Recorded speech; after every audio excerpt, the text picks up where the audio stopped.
I like to pick companies that have staying power because I'm trying to hold on to them to see my dividends grow over time. I want to reinvest my dividends. I want companies that have a steady track record of continuing to increase dividends, and I want to have a high yield on cost, and I can only do that if I hold for at least 10, 20, or 30 years. That's when my yield on cost starts getting really good, because I paid this level, they increased the dividends all these years, and then the dividend income I'm receiving as compared to the original price per share, it starts skewing in my favor over time. But I can only do this if the companies are around and they thrive over time.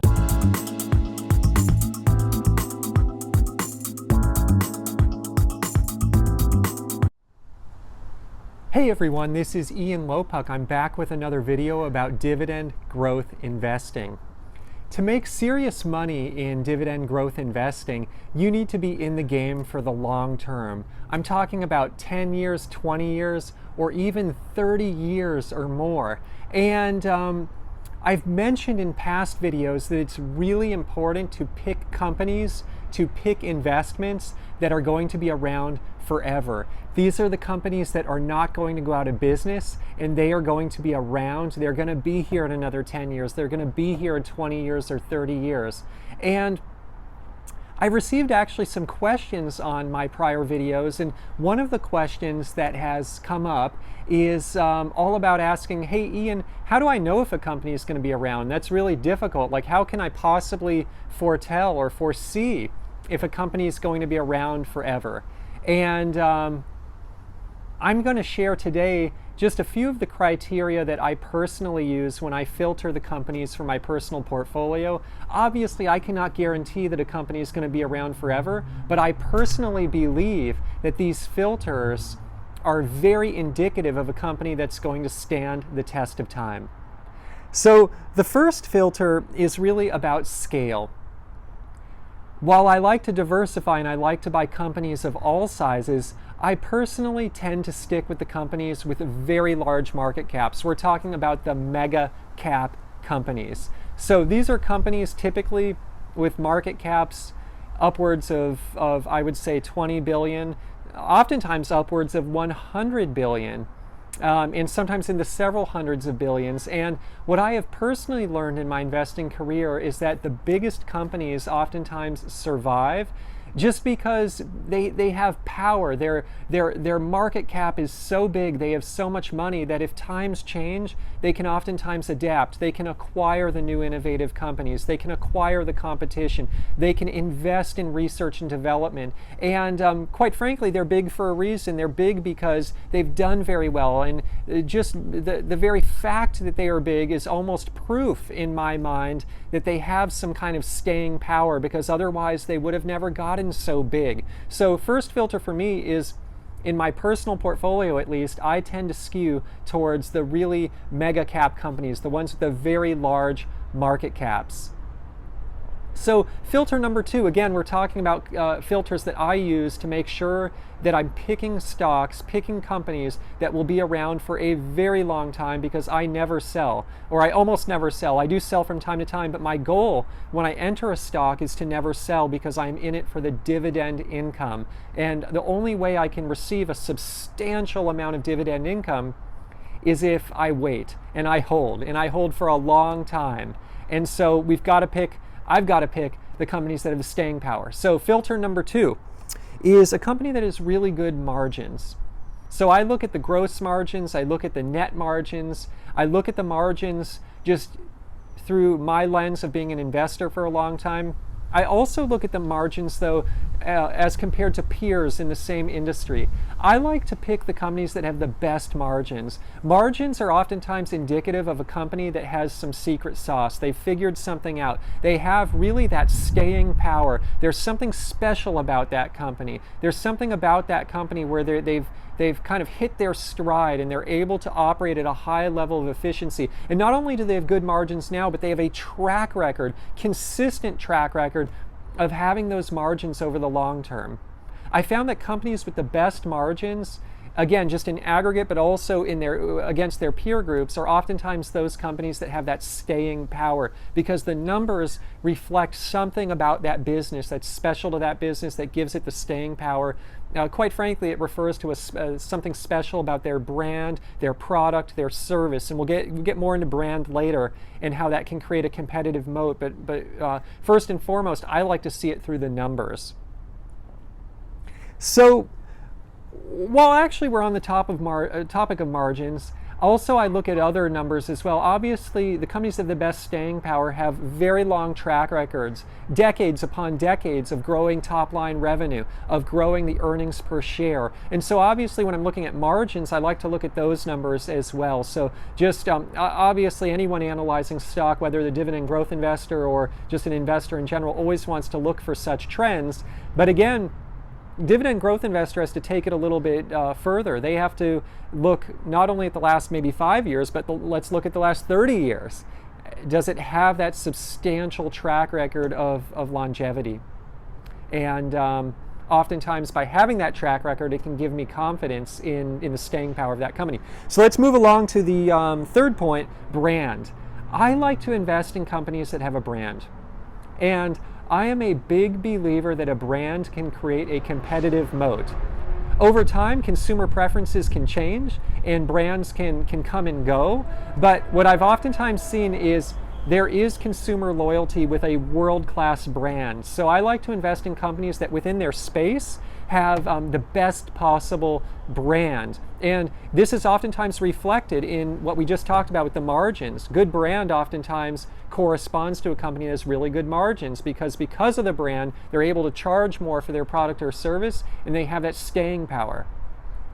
In the modern world as well, it's more difficult to sometimes to establish a brand just because consumers are inundated with so much advertising. And so companies that already have a strong brand and have decades upon decades of building that brand, I really like those companies. And moreover, just something worth noting on the topic of brand, you have to understand the generational differences. Is the brand just as strong with the baby boomers as it is with the millennials, as it is with the Gen Xers, as it is with any age bracket? Because you don't want a company that's just in favor with maybe the baby boomers, but the millennial generation doesn't like it. So you sometimes want to see, has that brand really carried through generation to generation? Because the millennials are going to be the future customers of that brand.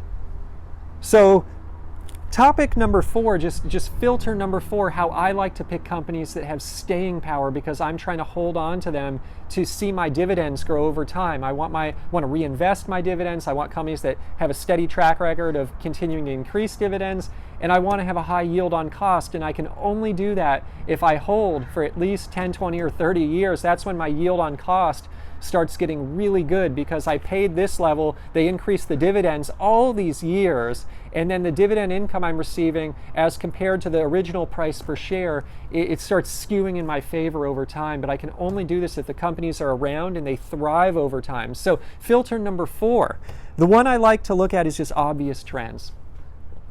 Here's a good one. A few years ago, I was looking at a company called R.R. Donnelley. This is a company that is essentially a printing press. They are one of the world leaders in printing, and they print things like investor prospectuses, they print things, all kinds of things.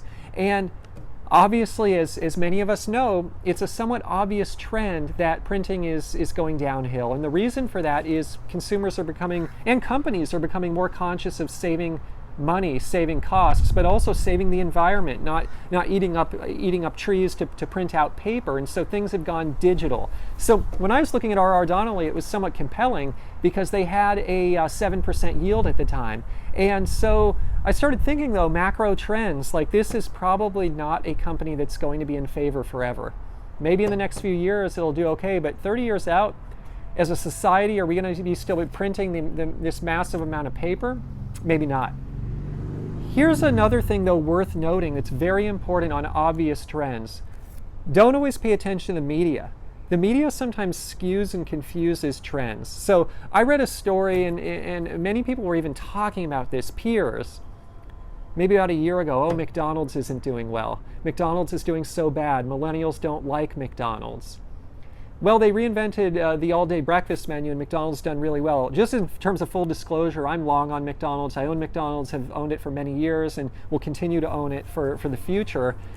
What's funny is, well, one, they were able to innovate with their menu, but also what's funny is I read a study somewhere that said millennials on average will not admit to going to McDonald's. They don't want to tell their peer group, oh, I eat at McDonald's, but they go in secret. They go in secret to eat at McDonald's, so you can't always trust what you read. You have to think for yourself. You have to really analyze, like, is McDonald's going to be a brand that's going to be around forever? I personally think so, and maybe they have had some challenges getting the millennial generation on board, but I know I personally eat there sometimes. I know just in my own research that the data is quite interesting. In fact, that many millennials will say that they don't eat there, but they actually do in secret. So just something to be aware of. So don't always trust what the media proclaims is an obvious trend, because sometimes it's not. Just my personal opinion there. So fifth filter, and this isn't really a filter, but it's more of what I like to do to mitigate risk. I own a bunch of stocks, a lot of stocks, and I like to diversify, and I do that for a reason. Not all of the stocks I pick, despite all the filters I put them through, will be around. I will make mistakes, and some of them will go out of favor. Some of them may even go as far as going out of business. I don't think so, but it's possible, even though I did my best. The way to mitigate the risk of that is to diversify. So I like to diversify by industry, own all the different industries. I like to diversify by market cap. So I like to go towards the mega large market caps, but I diversify. I have companies in the 1 billion range. I have companies in the 300 plus billion dollar range. So there's a large spectrum there. I tend to stay away from the really small stuff, except in some of the speculative positions that I take outside of my dividend investing. But I like to diversify, and it's important. Here's an example. I'm in the coffee sector. I own Starbucks and Dunkin' Donuts. That's not diversifying. Those are both essentially very similar companies. So what you really need to be careful of is, are the companies materially different? And just as full disclosure, I used to own both Dunkin' and Starbucks. I don't own them right now. I probably will be buying Starbucks again at some point in the future. But again, I'm really trying to illustrate an example here that diversify the right way. Really put thought into how you diversify. So this is Ian Lopuk, ppcian.com. Just discussing my passion here on YouTube for dividend growth investing. I'm not a financial advisor, just a disclaimer here. This is for fun and entertainment and not investment advice. If you want to invest in stocks, please do consult a financial advisor before doing so. I hope you enjoyed today's video. I hope that clears up some of the questions that have been asked on my YouTube channel. Please keep them coming. I look forward for more ideas on future videos here. And the comments certainly help me generate really great ideas, so I greatly appreciate that. Thank you so much. I will see you in the next PPC Ian video.